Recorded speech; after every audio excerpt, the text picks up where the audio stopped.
Salam sejahtera, anda sedang menonton Sekilas Fakta 27 April 2023 bersama saya, Prasad Michael.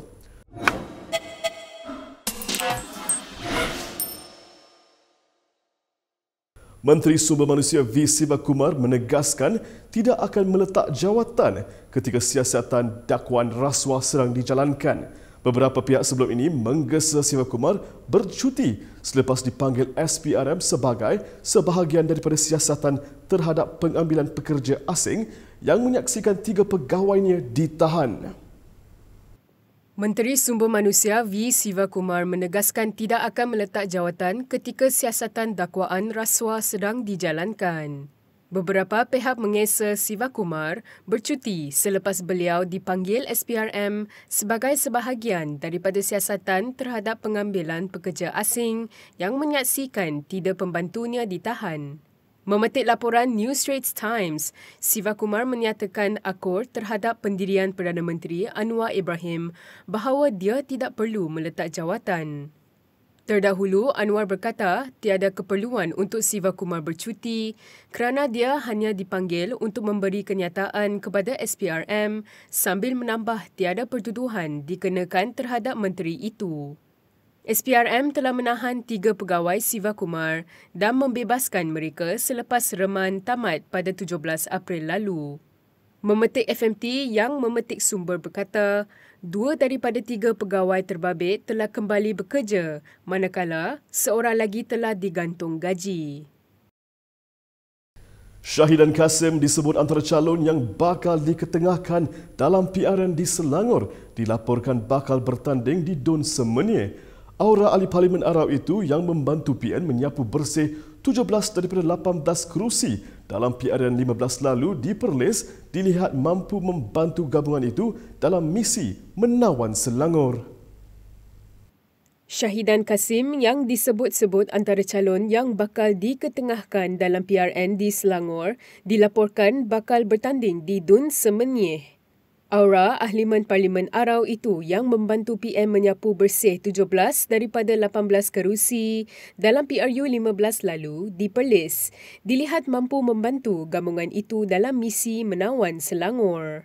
Memetik utusan Malaysia, Syahidan kini dilihat kerap turun ke Semenyih sekaligus menguatkan lagi desas-desus bekas Menteri Besar Perlis itu bertanding di sana.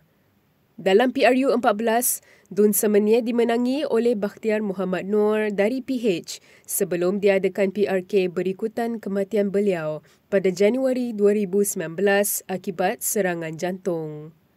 Dalam PRK tersebut, BN merampas kembali Dun Semenyih apabila calonnya, Zakaria Hanafi, menang menewaskan 3 lagi pencabarnya. Sementara itu, Syahidan tidak menolak kemungkinan bertanding di Selangor sekiranya kepemimpinan PN memberi kepercayaan kepadanya. Komposisi pengundi di Dun Semenyih menyaksikan lebih 60% pengundi Melayu, manakala pengundi Cina sekitar 16%, manakala India 13%. Dalam PRN yang dijadual tidak lama lagi, Selangor antara negeri yang menjadi sasaran PN sekaligus untuk menamatkan penguasaan PH sejak 2008. Selain Selangor, PN juga menaruh harapan merampas Negeri Sembilan serta yakin mengekalkan Kedah, Kelantan dan Terengganu selain menambah kerusi di Pulau Pinang. Berita seterusnya, PH Kedah akan menganjurkan sebuah perhimpunan di Alostar Kedah malam esok, sehari sebelum Rumah Terbuka Aidilfitri Madani anjuran kerajaan pada hari berikutnya. Menurut bahan promosi untuk majlis itu, Perdana Menteri Anwar Ibrahim dan timbalannya Ahmad Zahid Hamidi serta 3 lagi Menteri Kabinet akan hadir bersama. PH Kedah akan menganjurkan sebuah perhimpunan di Alostar Kedah malam esok sehari sebelum Rumah Terbuka Aidilfitri Madani anjuran Putrajaya pada hari berikutnya. Menurut bahan promosi untuk majlis itu, Perdana Menteri Anwar Ibrahim dan timbalannya Ahmad Zahid Hamidi serta 3 lagi Menteri Kabinet akan hadir bersama. Penyanyi terkenal Siti Nurhaliza dan Amy Search dijadual membuat persembahan semasa majlis itu yang sebahagian besar atur caranya menampilkan ucapan daripada tokoh-tokoh kerajaan. Memetik bernama Adun Suka Menanti Zamri Yusof selaku pengarah jawatan kuasa induk himpunan itu berkata 10,000 orang dijangka menghadiri majlis yang bakal diadakan di dataran Stargate, Alor Setar itu. Zamri, yang juga Ketua Pembangkang DUN Kedah berkata masyarakat yang hadir pada himpunan itu juga boleh berinteraksi dengan pemimpin sebelum dan selepas sesi pidato berlangsung. Sementara itu, Pengerusi PH Kedah, Mahfuz Omar, memberitahu Malaysia Kini bahawa acara itu diadakan bagi membolehkan pemimpin kerajaan menjelaskan dasar-dasar Putrajaya kepada akar umbi dan untuk mendapatkan maklum balas rakyat. Katanya lagi, majlis itu dibiayai sepenuhnya oleh PH Kedah. Mengenai program cabutan bertuas semasa himpunan itu yang menawarkan 5 motosikal Mahfuz berkata, hadiah berkenaan disumbangkan oleh penyokong mereka. Ahli Parlimen dari PKR Hassan Karim menyarankan supaya kerajaan menggunakan dana parti sendiri bagi menganjurkan majlis rumah terbuka Madani. Menurut Hassan adalah menjadi kesalahan apabila Perdana Menteri Anwar Ibrahim menggunakan wang kerajaan pusat untuk mengadakan majlis tersebut di banyak negeri. Ahli Parlimen Pasir Gudang Hassan Karim menyarankan supaya kerajaan menggunakan dana parti sendiri bagi menganjurkan Majlis Rumah Terbuka Madani. Menurut Hassan, adalah menjadi kesalahan apabila Perdana Menteri Anwar Ibrahim menggunakan wang kerajaan pusat untuk mengadakan majlis tersebut di banyak negeri. Dalam satu hantaran di Facebook, Hassan menjelaskan sememangnya terdapat peruntukan yang disediakan kerajaan untuk Perdana Menteri mengadakan majlis rasmi kerajaan seperti rumah terbuka hari raya. Namun, katanya, ia diperuntukkan di satu tempat sahaja seperti di kediaman rasmi Perdana Menteri di Seri Perdana, Putrajaya. Hassan turut melahirkan kekhawatiran penganjuran rumah terbuka di 6 buah negeri akan melanggar kod etika dan undang-undang penggunaan wang awam. Tambah Hassan lagi, walaupun jumlah digunakan tidak mencecah jutaan ringgit, namun ia adalah duit awam dan perlu dibelanjakan secara berhemah dan tidak melanggar etika moral dan undang-undang. Hassan turut menasihati Anwar seeloknya mengumumkan bahawa wang kerajaan tidak akan digunakan untuk membiayai rumah terbuka tersebut sebelum terlambat. Mengulas lanjut, Hassan berkata pengumuman tersebut perlu dilakukan supaya tidak merosakkan imej Anwar yang sudah memberi contoh yang baik iaitu kepimpinan melalui teladan. Justeru, Hassan yang juga merupakan seorang peguam merayu supaya tidak menggunakan wang awam atau kerajaan untuk penganjuran rumah terbuka Madani. Kita ke berita seterusnya. Exco Melaka yang didakwa terpalit dalam kontroversi skandal seks tampil memberi penjelasan selepas hampir 2 hari isu tersebut tular di media sosial. Rais Yassin yang juga Exco Kanan berkata penyebaran beberapa tangkap layar, perbualan dan video berunsur seksual yang dikatakan melibatkan dirinya adalah satu pertuduhan yang sengaja direka cipta. Exco Melaka yang didakwa terpalit dengan kontroversi skandal seks tampil memberi penjelasan selepas hampir 2 hari isu tersebut tular di media sosial. Rais Yassin yang juga Exco Kanan berkata, penyebaran beberapa tangkap layar perbualan dan video berunsur seksual yang dikatakan melibatkan dirinya adalah satu pertuduhan yang sengaja direka cipta.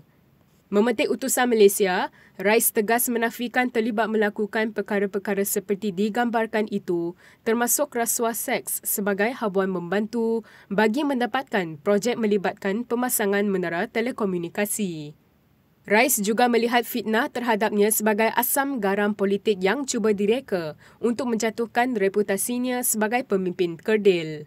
Tambah Rais yang juga adun payah rumput, penularan video itu mula dikesan dan disebarkan sehari sebelum mesyuarat perwakilan UMNO bahagian Tangga Batu yang menyaksikan beliau menang jawatan Ketua UMNO bahagian menewaskan penyandang Muhammad Ali Muhammad dengan kelebihan 4 undi. Ditanya sama ada beliau akan membuat laporan polis, Rais bagaimanapun tidak memberi jawapan yang jelas, sebaliknya berkata akan meneliti pelbagai aspek sebelum sebarang tindakan diambil. Terdahulu, Ketua Menteri Melaka Abdul Rauf Yusof menegaskan isu skandal seks yang didakwa membabitkan seorang Exco Melaka sebagai satu fitnah. Rauf yang juga pengerusi UMNO Melaka berkata, dalam dunia cyber serba moden, pelbagai bentuk fitnah mudah disebarkan oleh pihak tidak bertanggungjawab terutama dalam media sosial. Dalam perkembangan yang lain, Anwar akan menjadi Perdana Menteri paling teruk jika gagal menunaikan janji reformasi yang telah dibuat PH selama ini. Menurut Kumpulan Hak Asasi Manusia Suaram, kerajaan lambat dalam memperkenalkan dasar berkaitan melindungi hak asasi manusia sambil mempersoal tekad politik kerajaan. Pengarah Eksekutif Suaram Sevan Doraisamy turut mempersoalkan tekad politik kerajaan untuk mengubah undang-undang zalim dan kuno di negara ini. Sevan memberitahu pemberita bahawa mereka meletakkan harapan yang tinggi kepada Anwar yang telah menjadi mangsa kezaliman polis dan mangsa penahan tanpa bicara untuk melakukan sesuatu ketika dia mempunyai kuasa. So former victim, Bapa Reformasi, so the expectation, if you look at the, when we wanted to see the previous Prime Minister and the current Prime Minister, I wanted to say Anwar is a better choice compared to the previous Prime Minister because of his reform agenda, reform background. But with that package, if he failed to deliver, he would be the worst Prime Minister. Because the previous Prime Minister did not promise much in terms of a reform and all that. They are part of the government. You don't see this is coming. The last message we got in the press was it's not in the list yet in terms of the government intent to amend or abolish. Sevan diminta pandangannya terhadap pentadbiran Persekutuan Pimpinan Anwar termasuk sama ada Suaram berpuas hati dengan usaha hak asasi manusia yang telah diambil oleh kerajaan sejak ia berkuasa pada November tahun lalu. Tambah Sevan, Anwar sepatutnya menjadi pemimpin yang boleh dicontohi dalam memperkenalkan reformasi ke dalam agenda negara terutama dari segi undang-undang yang tidak baik, penahanan tanpa bicara dan penyiksaan dalam tahanan. Katanya lagi, ramai daripada anggota Kabinet ketika ini juga merupakan sebahagian daripada kumpulan pembela hak asasi semasa mereka menjadi pembangkang. Berikut beberapa lagi ringkasan berita untuk hari ini.